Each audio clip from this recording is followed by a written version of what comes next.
Good morning and welcome to Rise and 9. It's Monday and it's March. Yeah, March 2nd already. Yeah, finally getting closer to spring. Start of the new week. We're seeing a lot of clouds today. We are, and several chances for rain throughout this week, which will make it feel even more like spring. And a lot that we're following today. Actually happening right now, U.S. Department of Defense leader Pete Hegseth is giving an update on the situation in Iran. We will continue to monitor that and bring you the latest on the TV9 News at midday, but here's the latest of what we know right now. Yeah, of course, attacks this weekend on Iran, and CENTCOM revealed this morning that a fourth U.S. service member has died that was injured in that initial attack and later succumbed to his injuries. Yeah, that attack happened Sunday. It had been 3 killed, 5 injured, but now we know as of 7:30 Eastern time, so 6:30 our time, that has now changed to 4 killed and 4 seriously injured.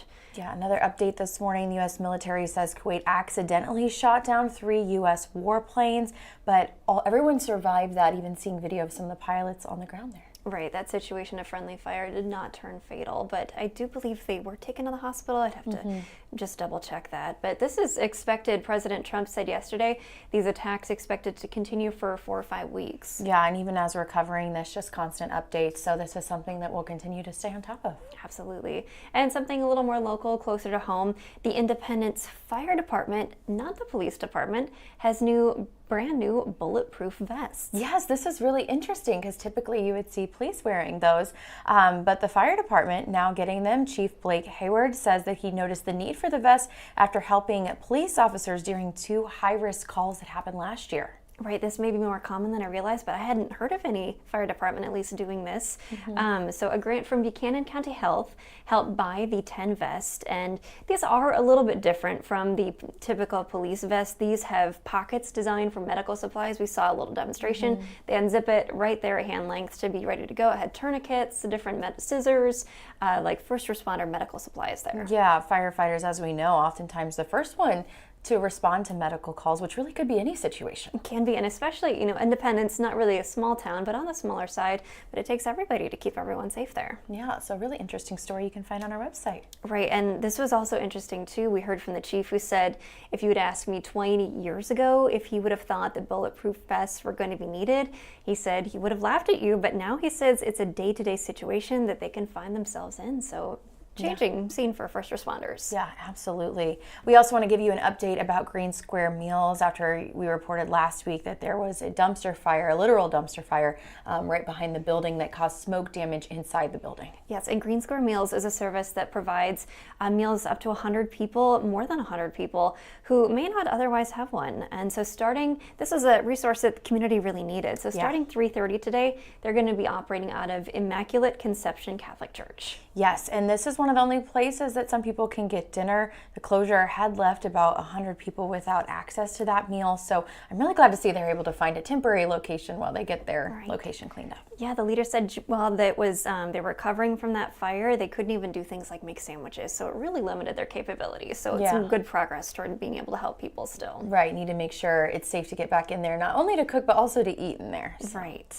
And in this week's Working Iowa, I visited the HR department with Lynn County. They have several job openings. So this was kind of an interesting Working Iowa because it wasn't focused on one specific job. They talked about, the wide variety that counties have in positions. And with Lynn County, all of the different opportunities that there are. So we talked more about the benefits. Of course, IPERS, always really popular. So they talked about that. And then just the variety of different openings that can be available with the county, and that's ever changing. Right, it can be something from office work all the way up to sheriff's deputies. Right, and they just list those job opportunities on their website, and like I mentioned, they're changing all the time. If you're interested in a specific type of job, you can sign up for alerts that'll be notified to you when that specific opening becomes available so that you can apply. Some of those positions seasonal, like parks and such, and then some other ones, of course, full-time. And there's even different levels of education needed for different jobs. Some, of course, that do require college degrees, but also those that don't. So, something for a lot of different people to be interested in. Yeah, a great way to help your community there. That's it. And that's one of the other things they highlight is this is, when you're part of working for the county or some form of government, you really do feel like you're helping your community. and someone who is also helping their community. Continuing our 9 Who Care series, this morning we're congratulating Leroy Powell. Yes, Connor Woodruff did a great story on him. He is from the town of Wellman, or he lives in the town of Wellman now, and he does so many things to help there, starting with the senior center. Yeah, he said when he moved there in 2008, the senior center is not what it is today. There were birds flying in and out of the building. He helped fix it up, and now it's a great place for people to connect. He's also hand painting the parking lines in town. I thought this was so interesting. He said, it'd probably be faster to use a sprayer, but we want to make sure they're just right. Town's looking good. Yeah, down to that very last detail when you get out of your car. But he said it's a family effort too, and he talked about the work that his wife does too to keep the town looking nice. Yes, he mows the yard around the Smith Creek schoolhouse, and then he mentioned his wife who helps take care of that schoolhouse. So just a lot of focus on the community that they put in a lot of time. And a lot of hard work. And he said he learned the value of hard work from his family growing up. Yes, and we see that theme a lot, when you learn those values and then pass them on. So really cool. Yeah, very neat. And we're going to continue featuring those this week, and we'll have, it's so fun to be able to celebrate those people. I know, yeah. So we've been doing them like all last week. So there's 9 total. So then into this week, and then we'll celebrate with the banquet towards the end of the week. Right. And hopefully everyone had a good weekend. I, for the first time, went to a Pork Tornadoes concert. I had been hearing about them since I was in college, going to school in Iowa at Wartburg and Waverly. I had some friends go, and so this has been something that I wanted to do.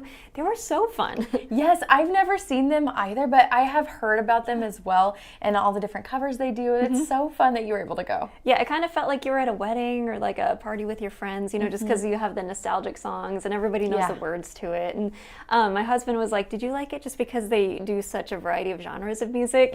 Because when I'm, on the radio, I'm like always switching between, or like in the house, skipping ahead to the next song. I'm like, I want something different. So I love the variety. Yeah, having a variety is really fun to mix it up. And like you said, pull those songs that everybody knows the words to. Right. So you can all just be a part of it. Yeah, and it was kind of cloudy, but Sunday was nice. You can, get outside and enjoy it too. We took Walt to the Bark Park. He had a great time. Oh, good. Yeah, it was such a nice day. On Saturday, we went out to my brother's house. My niece turned 1, so we celebrated her first birthday. It's hard.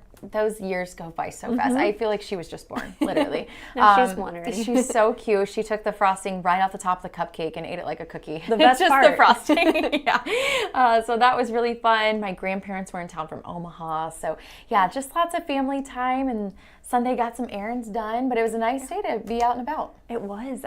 In Nebraska, they had that hurricane. That was kind of crazy. Yeah, those earthquakes. That was crazy. I meant earthquake. Yes, I knew what you meant. I knew what you Right. meant. That was crazy. Yeah, 3 different ones, all kind of close together there in south central Nebraska. First one right around the Hastings area, another one nearby, and then a little bit further away for that third one. But people were talking about how they could feel it. Right. It just feels like airplane turbulence, but you're in your house. It's very strange feeling. Yeah, and not that far away from here, so kind of crazy. We don't hear about that a lot around here. Not too much. More of that than hurricanes. Right. Yeah, that is true. But yeah, it sounds like they weren't too detrimental, but just something that people could feel. Like one of those, that was weird kind of things. Yeah, something you remember. You're like, I felt that. Did you feel that? Right. Well, yeah, going to be a lot of rain chances this week. I'm kind of looking forward to it. I kind of like rainy days. Well, now that it's March, it's really, I'm just in spring mode. I was in spring mode even in February, but now for real. So the rain just makes it feel like you're getting closer, and we'll get more green grass eventually. We need that moisture. Just put on your raincoat. It'll be okay. Yeah, and because it's rain, that just means it's warmer outside because we're not seeing snow. So I'm also okay with that. Yeah, I know. We did get some snow in northeast Iowa, and my family were saying they got quite a bit on Saturday morning, so, or at least enough to be a problem on the road. So such a happy difference. We didn't have to deal with that. Yes, I went on a run on Friday afternoon when it was just beautiful outside. It was a little windy, but it was pretty beautiful. And then to hear, some people got rain or snow the next day, it can just change so quick. Right, and though a lot has melted, a lot still hasn't, but I'm sure that'll change this week. Yeah, I'm glad we didn't see much around here. I know there were chances this weekend, but overall not too bad here in at least central part of eastern Iowa. Yeah, sticking for rain for now, which is all right. Yeah, we're okay with that. Well, thanks for joining us for Rise at 9. Have a great day.